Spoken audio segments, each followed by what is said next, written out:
de Jésus-Christ selon saint Luc.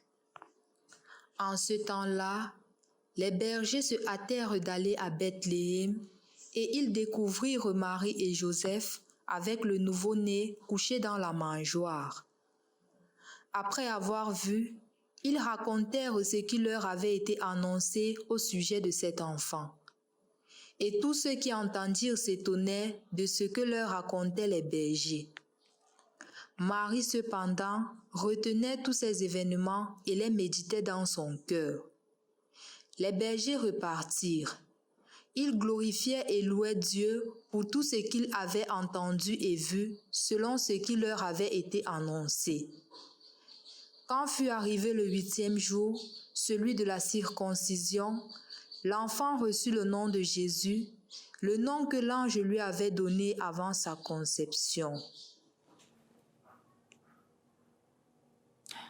Au nom du Père et du Fils et du Saint-Esprit. Amen. Bonne année 2023, année de prospérité, année de grâce et année de miséricorde du Seigneur à notre égard. Sûrement aujourd'hui, beaucoup de choses sont en train d'être faites. Beaucoup de choses. On est en train de préparer des repas, on est en train d'accueillir des familles, on est en train de voyager pour rejoindre les nôtres, on est en train de se préparer pour aller à l'église ce soir, pour trouver justement cette nouvelle année dans les mains du Seigneur. Beaucoup de choses sont entreprises et tout cela en vue de rendre grâce à Dieu pour cette nouvelle année qu'il nous offre. De ce fait, ce n'est qu'un commencement. Et pour que 2024 nous trouve étant joyeux, je te propose 5 petites choses. 5 petites choses que je voudrais que chaque jour tu les médites. Tu te mettes peut-être à les noter et tu fasses un checklist. Chaque jour tu te dis, est-ce que j'ai fait cette chose? Est-ce que j'ai fait celle-ci? Est-ce que j'ai fait celle-ci? Est-ce que j'ai fait celle-ci? D'accord? On peut commencer. La première chose que je te propose pour cette année 2023, c'est ta relation avec Dieu. Comment tu dois davantage bâtir une relation forte avec Dieu? Tu vois, aussi bien dans la première lecture que dans l'évangile, on trouve cette relation avec Dieu. Quand dans le livre des Nombres, n'est-ce pas, on est en train de nous parler par exemple de comment est-ce que Aaron doit faire à l'égard du peuple, comment est-ce qu'il doit bénir. Béni au nom de Dieu. Comme pour dire que le Seigneur doit être la priorité dans notre vie. Et chers frères et sœurs dans le Christ, je t'invite à mettre le Seigneur comme priorité dans ta vie. En cette année, peut-être tu as beaucoup négligé l'année passée la vie de prière. Peut-être tu as beaucoup négligé le fait d'aller à l'église le dimanche. Peut-être tu as négligé les retraites qui étaient offertes. Peut-être tu as négligé les recollections qui étaient offertes pendant le temps de l'Avent, pendant le temps de Carême. Cette année, dis-toi que la prière occupera une place centrale pour moi. La prière sera du non négociable. C'est pour cela que dans l'évangile d'aujourd'hui que nous venons d'écouter, l'enfant Jésus est présenté.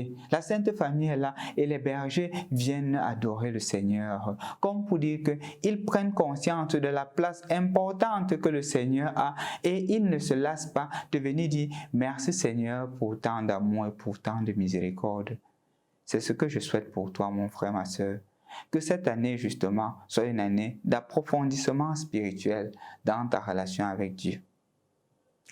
La deuxième des choses que je te propose pour cette année, c'est ta relation avec les autres. Les autres ici, j'entends premièrement tes familiers. Peut-être cette année 2022 qui s'est achevée, la relation avec les familiers était un peu compliquée.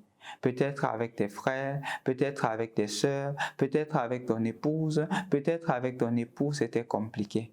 Cette année 2023, engage-toi et efforce-toi de l'améliorer.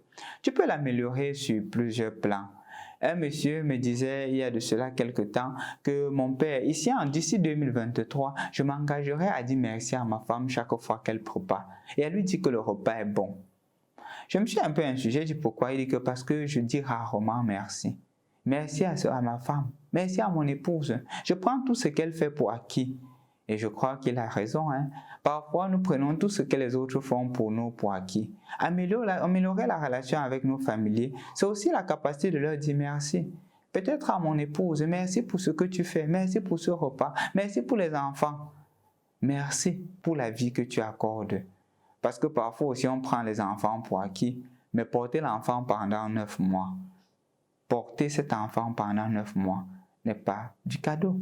Ce n'est pas donné à n'importe qui. Apprenons à dire merci à notre épouse pour cela. Une autre chose que nous pourrions faire, c'est de dire merci à notre époux, merci à nos enfants. Parfois, on manque cela. Ou parfois, la relation est tellement tendue qu'on ne cherche pas à améliorer cela. Regardez, chers frères et sœurs dans le Christ, dans l'évangile d'aujourd'hui, on voit clairement que la relation avec Jésus commence d'abord avec ses parents. Et de ce fait, apprenons à dire merci aux parents, apprenons à valoriser nos parents. Parfois, c'est dommage et c'est même lamentable que nous sommes capables de travailler, on laisse les parents au village, on ne s'occupe pas d'eux. Ou à la limite, on attend quand ils sont malades pour dire que ok, voici ma contribution pour la santé de papa. Comme si on est en train de dire que ok, j'attends seulement le dernier moment. Pourtant, les parents doivent vieillir heureux. Pourquoi ne pas le faire venir vivre à la maison? Pourquoi ne même pas s'arranger à lui donner un salaire mensuel, de manière à ce que quand les petits-fils viennent, les petites-filles viennent, ils soient capables de dire que voici ceci pour le retour, voici ceci pour le transport, qu'ils voient justement un papa âgé qui est heureux. Je crois que ça peut être un engagement, prendre soin de tes parents. Un engagement aussi, c'est être discipliné à l'école pour toi qui es jeune élève, jeune étudiant. Je crois que améliorer, c'est de ne pas aussi mettre en échec l'effort des parents. Et justement, en t'engageant, tu engages aussi le respect que tu as à l'égard de tes parents. En effet, chers frères et sœurs dans le Christ, il y a de cela quelque temps, je me suis rendu compte qu'il y avait même des frères qui enfermaient leurs propres frères. Je me suis dit en moi-même que si les parents étaient encore vivants, je crois qu'ils auraient regretté d'avoir mis leurs enfants au monde. C'est ton frère. Peut-être qu'il n'a pas été parfait. Peut-être qu'il se comporte toujours en voyou. Peut-être c'est même un bandit. Peut-être c'est même un drogué. Il n'en demeure pas moins que c'est ton frère. C'est toujours ton frère. N'oublie pas que quand toi aussi tu étais jeune, tu n'as pas été toujours parfait à l'égard des parents. Et les parents t'ont soutenu. Rappelle-toi que c'est ton frère. Étant ton frère, donne-lui une seconde chance en cette année 2023. Malgré ce qu'il t'a fait, accorde-lui le pardon. C'est ça, améliorer sa relation avec ses familiers, ses cousins et ses cousines. Que cette année 2023 trouve cette grande famille dans la paix. Même si parfois ils n'accepteront pas ton pardon, mais au moins sois convaincu que tu dois pardonner parce que c'est l'Esprit de Dieu qui habite en toi. La deuxième chose concernant la relation avec les autres, c'est la relation avec les collègues, la relation avec les frères et sœurs. Comment est-ce que je l'améliore? Cette année, peut-être l'année passée, je n'ai pas eu de bonnes relations avec certaines personnes. Cette année, je laisse le passé derrière et je commence une nouvelle année. Il ne faudrait pas porter tous les fardeaux de l'année passée, on avance avec. Non, il faudrait les mettre de côté. Il faudrait justement renaître en cette année 2023. Et comment renaître? Renouveler les relations, laisser le passé au passé. C'est vrai, la blessure reste là, mais accorder le pardon pour que 2023 qui commence aujourd'hui nous trouve en personne neuve, nous trouve en personne rajeunie. C'est la prière que j'adresse pour toi aujourd'hui dans ta relation avec les autres. Améliore cette relation-là. La troisième des choses que je voudrais te partager, c'est la relation avec la nature. Parfois, c'est pris pour acquis, non? On ne compte pas trop sur cela. Mais n'oublie pas que ce monde nous a été donné par Dieu. Depuis le livre de la Genèse, il n'a pas dit détruisez-le. Il a dit entretenez-le. Et justement, à travers cela, nous sommes des co-créateurs. Et le Seigneur ne voudrait pas que ce monde s'éteigne à travers nous. Je t'en prie, peut-être toi qui es dans des postes de responsabilité, peut-être toi qui travailles dans des usines chimiques, rassure-toi que tu ne pollues pas l'environnement. Rassure-toi que tu prends soin de cet environnement. Le pape le dit clairement dans Laudato Si. Et peut-être que je t'inviterai aussi, en cette année, à lire ce livre, à lire cette encyclique sur la protection de la nature. Cette année, par exemple, avec le groupe des jeunes missions qui organise cette méditation quotidienne, nous organiserons ce qu'on appelle un Run for Mission. Nous choisirons un endroit de la ville de Douala et on fera une course. L'objectif n'est pas de courir et de gagner. Non, ce n'est pas ça l'objectif. L'objectif est d'être capable de ramasser tous les plastiques en route. Et justement, chacun va courir avec un sac. Et c'est la quantité de plastique que tu auras amassé en route qui te feront gagner le lot pour protéger la nature. Peut-être à la maison aussi, toi, tu peux commencer avec ce qu'on appelle la ségrégation. Tu mélanges, tu distingues les choses périssables des choses non périssables.